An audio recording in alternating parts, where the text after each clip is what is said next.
সাজানো ষড়যন্ত্রে ফিলিস্তিনকে মুছে ফেলছে ইসরায়েল। গাজা উপত্যকার ধ্বংসস্তূপের নিচে চাপা পড়ছে অসংখ্য নিষ্পাপ শিশুসহ হাজারো মানুষের ছিন্ন ভিন্ন দেহ।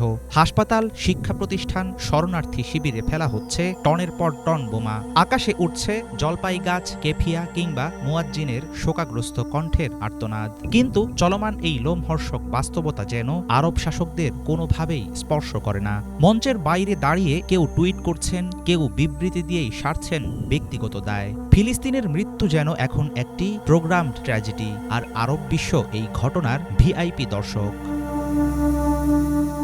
১৯৭৯ সালের ক্যাম্প ডেভিড চুক্তি থেকে শুরু করে ২০২০ সালের আব্রাহাম অ্যাকর্ড, প্রতিটি পর্যায়ে ফিলিস্তিন থেকে ক্রমাগত দূরে সরে গেছে আরব বিশ্ব।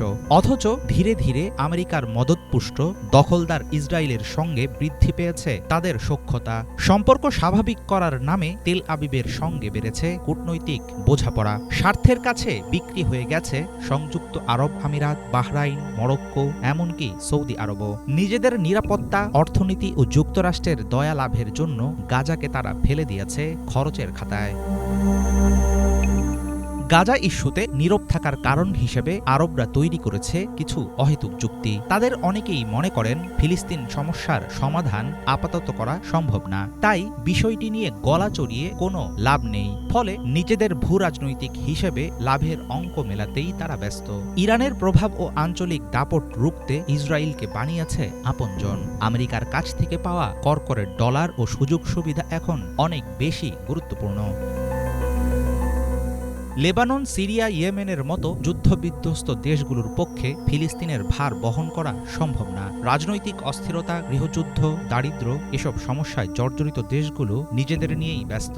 ফলে ফিলিস্তিনের জন্য লড়াইয়ের ডাক সীমাবদ্ধ থাকে শুধু জনগণের বুকের ভেতর। স্থানীয় জনতা বিক্ষোভে ফেটে পড়ে, জানায় সংহতি, ফুঁসে ওঠে ইসরায়েলের বিরুদ্ধে। কিন্তু সেসব প্রতিবাদ সামনে আসে না। কখনো কখনো কেবল সাড়া ওঠে সোশ্যাল মিডিয়ায়, মিছিলের ছবি ভাইরাল হয়, কিন্তু রাষ্ট্রীয় নীতিতে তার প্রভাব পড়ে না বললেই চলে।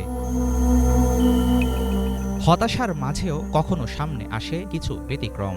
যেমন গাজার পুনর্গঠনে বিনিয়োগ করছে কাতার, দিচ্ছে স্বাধীনতাকামী যোদ্ধাদের আশ্রয়। ইয়েমেনের যোদ্ধারা ড্রোন হামলা চালাচ্ছে ইসরায়েলে। জাতিসংঘের মঞ্চে আলজেরিয়া এখনও ফিলিস্তিনের পক্ষে উচ্চকণ্ঠ। শান্তি চুক্তির অংশ হলেও ২০২৫ সালের মার্চে আরব লীগের সমর্থনে গাজার জন্য $৫৩ বিলিয়ন পুনর্গঠন প্রস্তাব দিয়েছে মিশর। আরবদের কূটনৈতিক বোঝাপড়ার নিচে চাপা পড়া গাজার ধ্বংসস্তূপে এখন ভেসে বেড়ায় পুরনো এক প্রশ্ন: আরবদের এমন নীরবতা কি কেবলই অনিচ্ছাকৃত, নাকি আল আকসার রুহের সাথে জঘন্য এক বিশ্বাসঘাতকতা? হাফিজুল ইসলাম, বাংলা ভিশন।